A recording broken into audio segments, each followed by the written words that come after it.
All eyes on Jacksonville with the Ultimate Fighting Championship 249 on display in the River City. It's quiet on the outside. Frankly, it's kind of quiet on the inside, too. A stark contrast to the normal cage-side environment of a mixed martial arts card, but they are there, and the fights go on. Welcome into Action Sports Jax Primetime. Welcome to the return of live sports in the US of A right here in Northeast Florida. An event that came with some detractors who maybe think we're jumping the gun and holding this event too soon. The aftermath is going to be very interesting to watch as the UFC stands at the forefront of American sports, hoping to get back to business. A big storyline early in the day came when one fighter, Brazilian Jacare Souza, found to test positive for COVID-19, albeit in a non-symptomatic way. Jacare's fight was scrapped, and thanks to social distancing leading up to the event and subsequent testing, the hope is that the virus did not spread. That is just one part of the big story today at the arena. Media was allowed in the arena for tonight's event, and Action Sports Jax, that's Marcel Robinson. He's got more. UFC 249, a historic night for the city of Jacksonville here at Veterans Memorial Arena. It's the UFC's first trip through the city of Jacksonville. The only downside to that is not many people were here to see it. As you know, fans were not permitted to come to the arena to watch the fights. But as much of a bummer as that is for those who like to see these fights live, the fighters say it was business as usual. Honestly, no, because either way, whether there's a bunch of Brazilians screaming that I'm going to die or we walking into an empty, tough arena with no song, I always feel the same. You know, I don't really have that adrenaline rush either way. I could hear a lot. You know, everybody out there, I could hear really clearly. But at the same time, really focus on the fight. I think it wasn't much different than if the crowd were there. Maybe we would have a lot of cheering because it was a great fight. But at the same time, I think I felt really good, and it wasn't a big difference for me. Now, how long this no fans policy lasts when it comes to the UFC fights, only time will tell. Of course, safety first when it comes to preventing the spread of the coronavirus. But as the old saying goes, beggars can't be choosers. We asked for sports, and we got sports. Now, unfortunately, we can't see them live and in person, but at least we have something to look forward to on the sports scene. At Veterans Memorial Arena, Marcel Robinson, Action Sports Jax.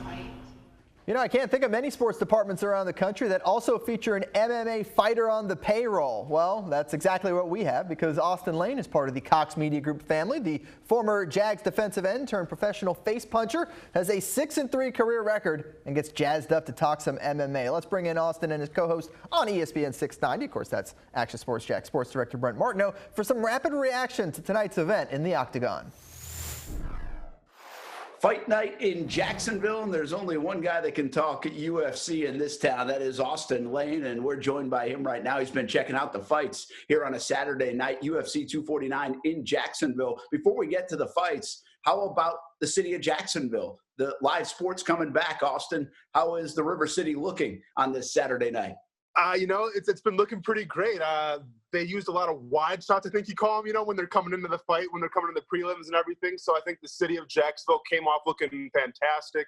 Obviously, they're getting a lot of exposure with Joe Rogan talking about it, John Anik talking about it, as well as DC. So with that being said, man, I mean, I think it's only helping the city of Jacksonville right now. Has this been a good move by the UFC? Is this working? Is this making the UFC look in a positive light? Yeah, you know, I mean, obviously we talked about it on our ESPN 690 show on Friday, you know, and the biggest thing was trying to prevent those hitches from going off, right?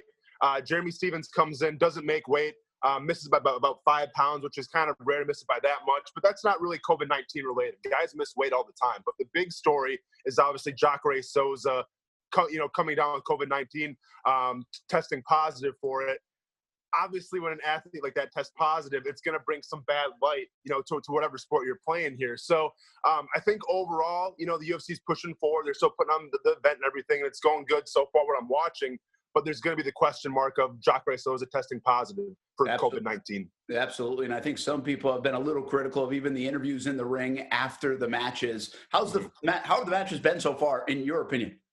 Yeah, matches have been great. You know, we're on our show on Friday. I'm talking about the one match to watch besides the main event, Vincent Luque versus Nico Price, and that one delivered. You know, if you like blood and violence, that match was for you. Unfortunately, it got stopped due to, I think Nico Price ended up breaking his eye socket. It looked like it was pretty nasty. I wish they would have, you know, finished the fight and kind of let Price go out on his shield, if you will. But overall, that was a fantastic fight. Bryce Mitchell versus Charles Rosa. Bryce Mitchell kept on trying to do this thing called a twister. I'm not going to explain it because there's not a lot of jiu-jitsu fans out there, but if he would have landed it, it would have been only the third time in UFC history that he would have landed a twister. What do you think of the atmosphere with no fans? Is it okay? It seems like we've got a lot of blood, and like we've had some pretty good fights. It doesn't look like the intensity is down, even though there's no fans in the stands at the arena. I'm going to tell you what, man. I mean, depending what kind of surround sound you have, if you have a decent sound system in your house, man, I mean, those punches are coming through pretty crisp and pretty loud. So it kind of gives you appreciation just for what those guys and the type of punishment that they can actually take and everything. From a difference, though, it's interesting because in fights, obviously you're trained to listen to your corners, right? And both corners are coming by, obviously clear now because there's no crowd to kind of cover that noise a little bit. So it's interesting. When you have guys that like to wrestle, they're always taught to bring the guys to their corners so that when you have a guy on the ground, you can hear your coach talking to you. Well, that's not really taking place now. You can take a guy down anywhere in this octagon, and you can easily hear your coaches. So this kind of gives a little bit of an advantage to the grapplers out there. All right, few seconds left. Big one tonight. Ferguson, Gagey, how good's this one going to be? It's going to be a barn burner, man. It's going to be a pure six brawl. It's going to be a slobber knocker. Pick any kind of adjective you want. I mean, there's going to be violence. Hopefully the FCC doesn't regulate it too much because it's going to be that violent and that bloody for as long as it lasts. I have Justin Gagey as a kind of a big underdog winning this fight, actually. We had him on our show on Friday on the ESPN 690 part of it. I like his mindset.